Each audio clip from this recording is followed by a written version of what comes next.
You're watching Top Stories on mining.com this week. Let's get started.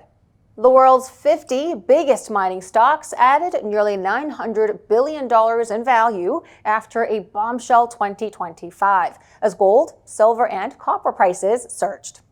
At the end of the fourth quarter, the mining.com top 50 ranking of the world's most valuable miners had a combined market cap of $2.17 trillion, which is up $892 billion in 2025. Now, most of the gains accumulated in the second half of the year. After 3 years of stagnation, the market value of mining and metals appears to have finally caught up with other sectors.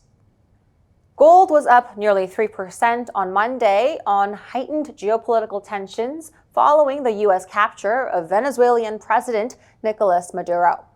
Demand for safe haven assets swelled over the weekend after the U.S. attacked Venezuela and deposed Maduro, in what was Washington's most direct intervention in Latin America since 1989.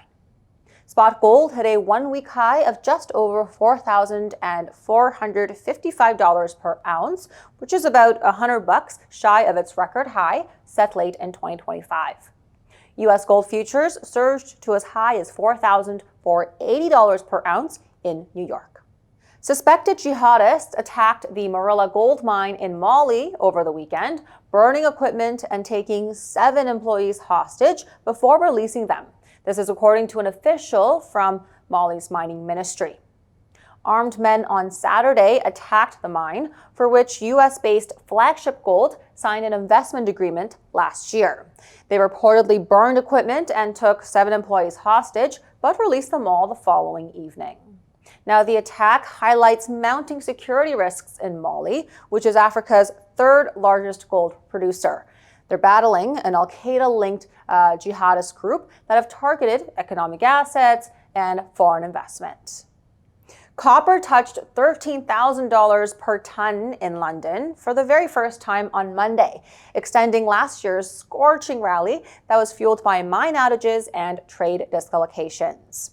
Copper ended 2025 on a high, having notched a series of records on the London Metal Exchange. That resulted in its best annual performance since 2009 at more than 43%, making it the best performing industrial metal on the bourse. The U.S. Department of Energy is awarding $2.7 billion in orders to 3 nuclear fuel-making companies to boost domestic uranium enrichment over the next 10 years in a broader effort to reduce dependence on Russian supply. American Centrifuge Operating and General Matter and Orano Federal Services have secured the orders. Now, the contracts require these companies to meet specific milestones to provide enrichment services for low-enriched uranium.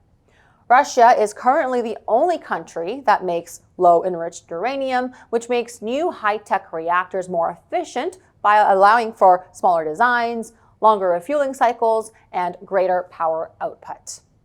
Now, the funds to make nuclear fuel domestically in the U.S. were included in a law to ban uranium shipments from Russia fully by 2028.